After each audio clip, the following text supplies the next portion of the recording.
Imagine a homeless man with nothing to his name gives away the one thing that could change his life, a lottery ticket. What happens next will utterly astound you. This isn't just a story about luck. It's about a ripple effect of kindness that transformed not one, but many lives in ways no one could have predicted. They called him Arthur on the corner, and Arthur had the kind of face that made people lower their eyes and then look away because the world keeps uncomfortable truths small by ignoring them. He had been sleeping with his coat folded thin like a flag for years, learning how to keep tenderness safe in the same pocket where he kept newspaper coupons and the few coins that would be worth a meal. Arthur was not a man defined by the city's cruelty. He was a man defined by a steady, stubborn thread of decency that would not be broken even when all the world's small mercies had been spent. The day began as many days did on that block, the morning light trying to find its way past scaffolding and delivery trucks, the smell of coffee hanging like a promise over the corner bodega. Arthur rose and folded his blanket with the care of a man who treasures what little he owns. He smoked a cigarette down to the filter and tucked the stub into the pocket that also held the lottery ticket he had bought that morning with change traded for hope. The ticket was a small rebellion, an act of optimism that cost the price of a sandwich and carried the impossible weight of a life's pivot. Across town, life of another kind ran on a different clock. James Green, a mid-level manager at an insurer, had just been informed that a promotion he had counted on would go to someone else. The small, sharp disappointment of being passed over for advancement had soured his morning. James walked through the downtown square with a face arranged to hide the ache. He had been inside the building where the staff made their choices from lists and memos. His life was measured in schedules and spreadsheets, but that afternoon he carried an emptiness that had little to do with salary. The collision of two lives often happens without the universe blowing a trumpet.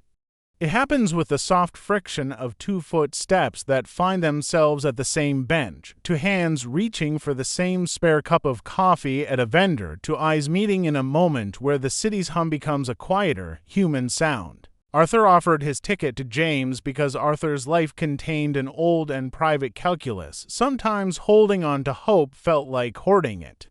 He had a son, Malik, back in a city across the river, a boy who had already learned lessons about scarcity. Arthur had learned the hard way that hope shared is hope fed. There was no announcement, no ceremony. Arthur extended the ticket as if it were a piece of bread. He did not make a sale out of his generosity.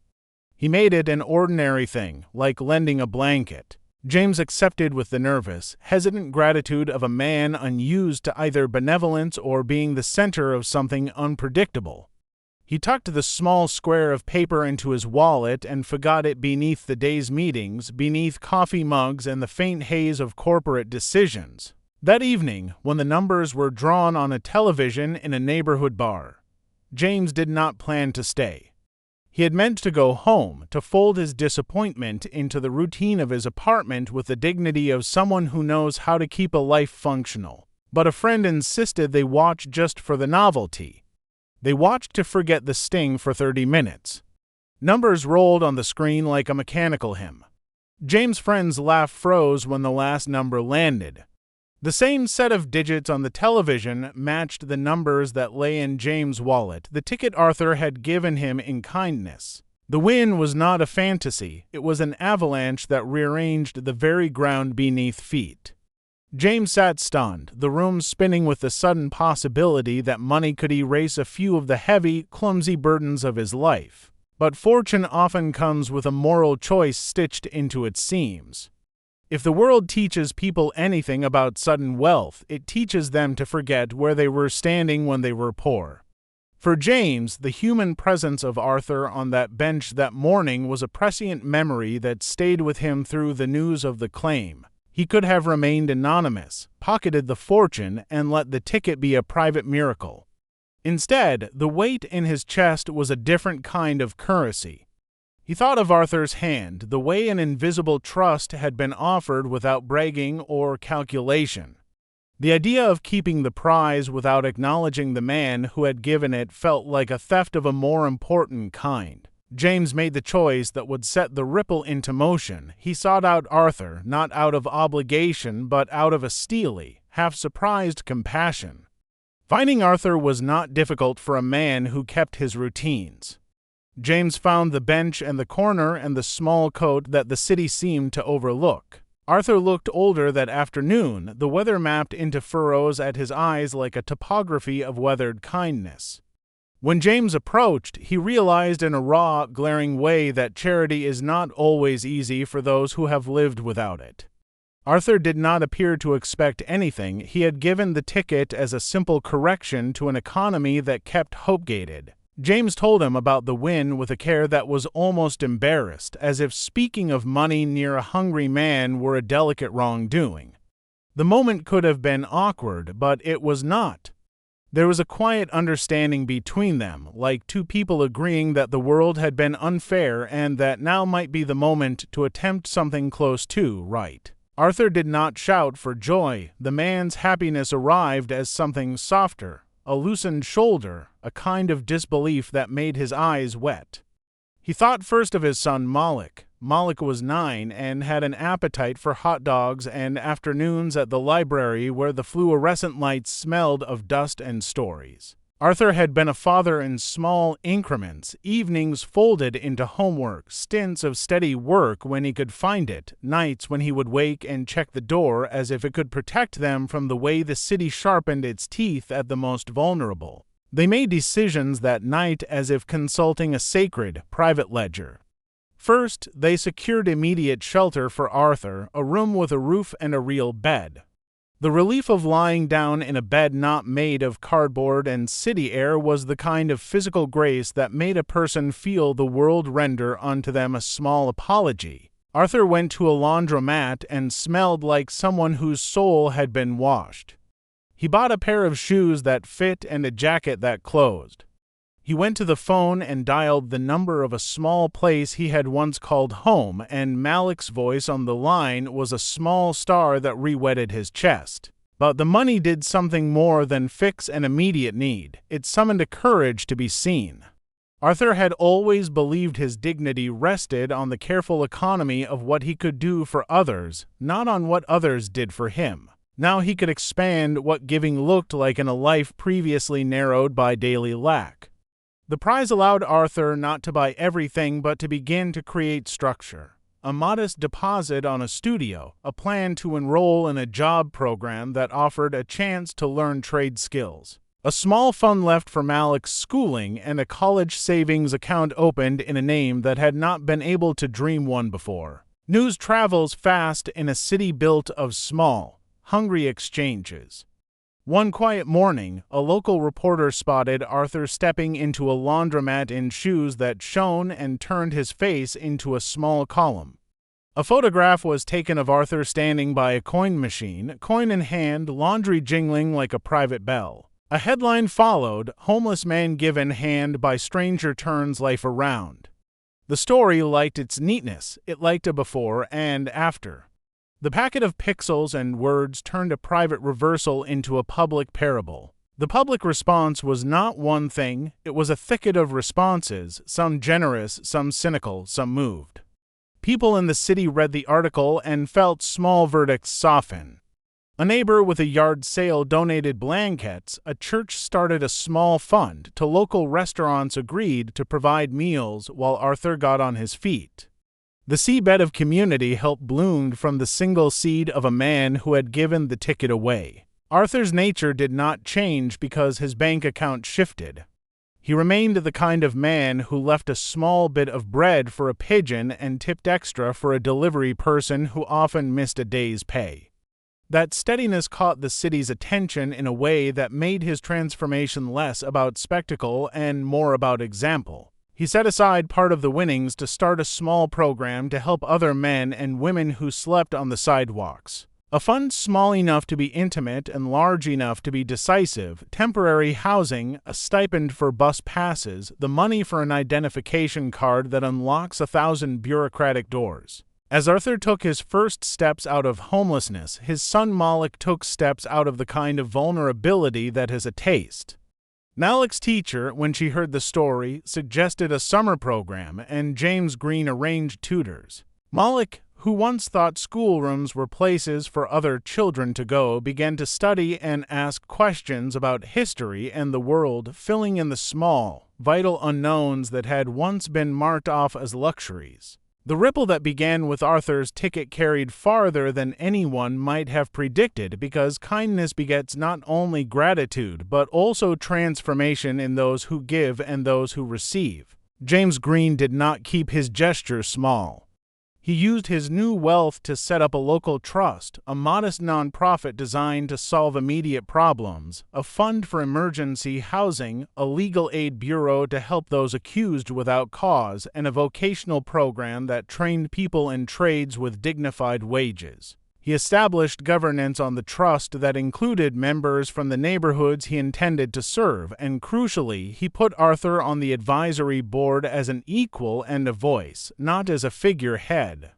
It was the inclusion that mattered. Arthur's input, what sounds like a small thing in a world of ledgers, changed the way the programs were run. He insisted that application procedures be simple, that they not ask for an address because lack of a mailing address can be a defeat before assistance begins, and that those who asked for help be given a chance to regain full measure of self, because dignity cannot be parceled out only in the currency of paperwork. The Foundation's policies shifted slowly but decisively, becoming less about optics and more about the craft of care. Social media amplified the story. A short clip of Arthur folding his blanket with the same careful hands in a new room, his smile quick and unbelieving, went viral. The comment sections were a cross-section of human reaction. Some praised, others probed motives, many were simply moved. News outlets ran pieces about the ripple effect, about how a single act of generosity had seeded programs, and conversations about poverty, justice, and the obligation that wells up when one human recognizes another. Yet even as the story spun outward, the dearly important, intimate work continued at street level. Arthur and Malik learned how to budget. They learned to take calls politely when someone from the Foundation wanted to consult. Malik started to bring home books about engineers and poets and astronauts. He began to imagine a future in which his name would be attached to choices rather than to need. Arthur returned to the bench sometimes, not as one who slept there, but as one who had learned to watch. He watched for people who might need a cigarette broken in half or a spare sandwich. He watched for the man who once bought him loneliness and who now happened to own a seat at the Foundation table. He watched as a way to remember how everything had started. Not all ripples are smooth, and not all changes come without conflict. There were questions raised about whether the Foundation's programs would be permanent, whether the labor standards the apprenticeship promised would truly be honored. Opponents argued that philanthropy is no substitute for structural reform. The debates were necessary. They prompted public boards to meet and for city councils to hold hearings. They forced the wealthy to consider policy instead of optics.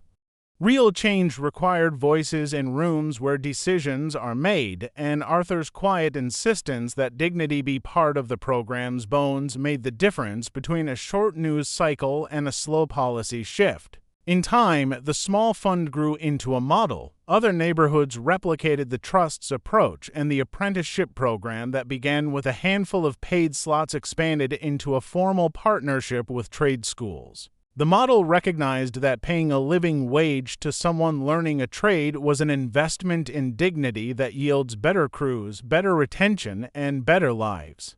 The simple act of placing fairness into contracts prevented exploitation from masquerading as opportunity. Arthur watched these developments with a kind of fascinated humility. He refused invites to grand panels and to photo ops that would turn his life into a lesson for someone else's PR. He consented to interviews only when he could steer the conversation toward policy and people and away from the easy drama of a poor man turned symbol. He insisted that Malik's life be kept out of tabloids and that his son be allowed the privacy to grow without being reduced to a headline. The city recognized Arthur not as a miracle but as a mirror. He became a quiet figure in the block, the man who came to community meetings and asked small, plain questions, the one who congratulated other participants on their first paychecks and who made sure the kettle was on when volunteers came by. He taught the men at the shelter how to keep small ledgers of income and how to fill out forms without terror. His presence was practical and human and contagious. And still, Arthur kept a ritual. Once a week he would buy 2 lottery tickets with loose change, not because he expected a jackpot, but because the act of buying a ticket marked a tiny act of hope. A hope he would now, on those small slips of paper, sometimes pass along to someone who had less footing than he did. It became a private policy of reciprocity, a readable, tangible reminder that the compass of a life can change direction when someone else notices you. Years later, when Malik graduated from high school and declared a plan to study engineering, the city's small newspaper ran a short, plain headline, "From Bench to Blueprint, Malik's Story." The article made no spectacle of Arthur. It described the work, the mentors, the tutors, the summer programs that had come from a ripple of generosity and the policy changes that made sure civic mechanisms were accessible not just to those who know how to navigate them. It mentioned James Green not as a savior but as a man who refused the easier path and chose instead to be accountable. Arthur's life had not been erased by fortune. Homelessness had been a chapter, not the title of his life. The lottery ticket, given away and then shared back in the most human of ways, had created an opening not only for shelter and stability but for a model of community care that connected private wealth to public responsibility. The city's response, imperfect and sometimes belated, learned to include the dignity of the person on the block in its calculus. It is important to remember that what began as a single ticket never promised utopia. The work of remediating poverty and inequality is ongoing and stubborn. It requires repeated acts and policies, legislation and local governance, and the refusal to let sensation be a substitute for structure. Arthur's story showed that one random act of kindness can start the conversation and seed useful institutions when stewards choose to listen and then to build. For Arthur, the true change was not in the numbers on a slip of paper. It was in watching Malik read, in hearing laughter in the small apartment after years of quiet, in seeing other men at the shelter sign for trade classes with confidence. The prize's real return was the humility it inspired in those with the power to give and the dignity it restored to those who had been too often reduced to the margins. Years after that first ticket changed hands, there remained a bench on the corner where Arthur would sit, not to beg but to be part of the city's human furniture. Passers-by would sometimes pause and ask for directions, and Arthur would point them to programs that would help. He lived with less spectacle and more purpose, and the city, in some small, sustainable ways, had become more inclined to answer its own problems with policy rather than pity. The ripple continued. Small laws were passed that aided the homeless in securing identification and affordable storage. Apprenticeships became the norm for domestic work in several districts. Food programs were redesigned to allow dignity in distribution, and citizens, when asked, chose structures intended to last instead of dramatic gestures meant only to be photographed. The story that began with a single lottery ticket turned into a lesson in the most practical ethics. When those with resources take responsibility and those in need are invited into governance, the scale of change shifts. And somewhere on a bench, Arthur would sometimes close his eyes and remember the day he gave the ticket away.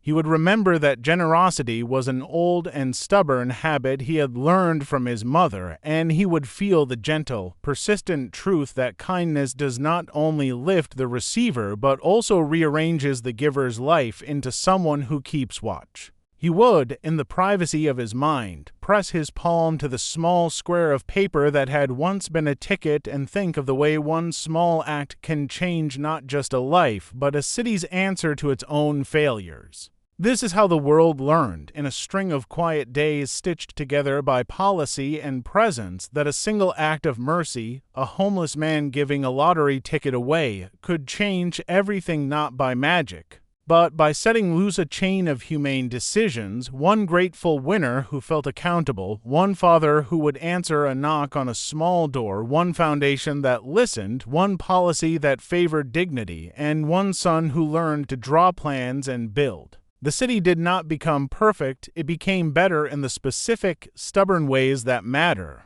Less hungry at night, more likely to ask what to do, and finally more willing to answer.